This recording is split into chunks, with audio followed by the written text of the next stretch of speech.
you made that transition, 6 months, right? Really, right after Right. school, the weekend classes take 2-3 months to even get through.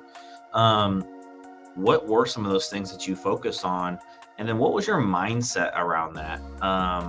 Because when I talk to people about getting into real estate, I'm like, I don't think you understand the level of sacrifice it's really going to take in order Right. to transition.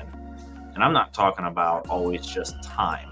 I'm talking about family, Yeah. friends, right? Oh, Sleep, yeah. all of that kind of stuff. So for you, what did you focus on that allowed you to get real estate going so quickly? And then what was your mentality around it?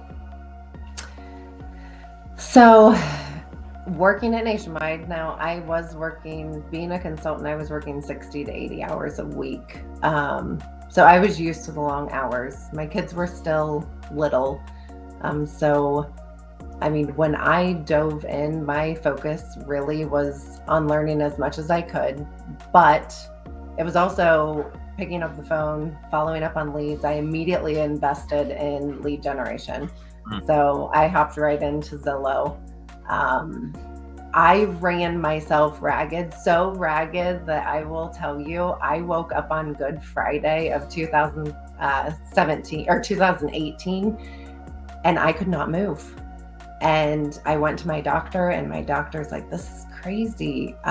He was going to diagnose me with rheumatoid arthritis and immediately put me on steroids, prescribed me steroids. And I was like, I really think I should get a second opinion. I had mono. So I had ran myself so tirelessly that I guess, I had it as a child apparently, and it flared up in my system, and every joint in my body hurt. I was unable to walk for a couple days. But I put every ounce of my energy into real estate. So it took, I would say probably the first solid year was a lot of sacrifice away from family. I was going on tons of showings, tons of appointments, just to really get grounded and to get that referral base built, your clientele. Because what I did in the first 2 years of real estate has continued to feed me till today. Referrals are everything.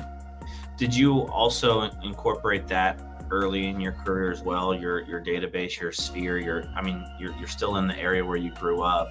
I'm a big proponent of internet lead gen too. So was the sphere of influence also important that you tapped into right away? Yeah. But I would say most of my business came from Zillow, to be honest. Really? I think I'll tell you right out of the gate. Within 2 months of me getting my license, my sister listed her house, and she wouldn't list with me because I was a new agent. Yeah, she called me to, review the offer and everything else, but she was like, "You're too new. I'm sorry." Which, you are new. Not that I ever told people that, but I feel like your sphere knows. Your sphere knows you're new.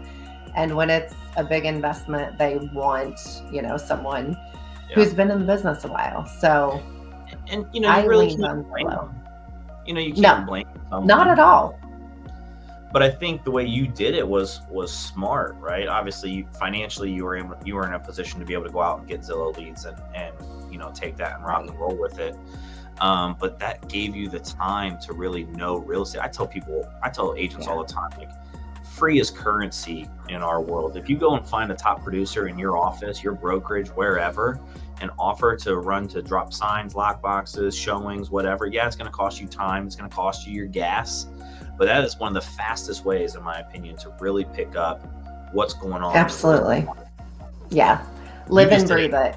Leads. You just were able to do it around leads. Yeah. You do. You've got to live and breathe it. And jump right in. It's like trial by fire. When you first get started, I would say attached to someone. If you have the opportunity to join a brokerage that's going to train you and give you a mentor to guide you, grasp it. Because that's what's most important. And that's it led to kind of the second phase of my career. I joined like I said, Key, and they were out of Westerville. So that's a little bit of a haul from Lancaster. So I didn't go into the office often. So in 2019, I decided to start a team because I craved being around other real estate agents. I loved interacting on transactions with other agents. I loved picking their brains, just learning as much as I could.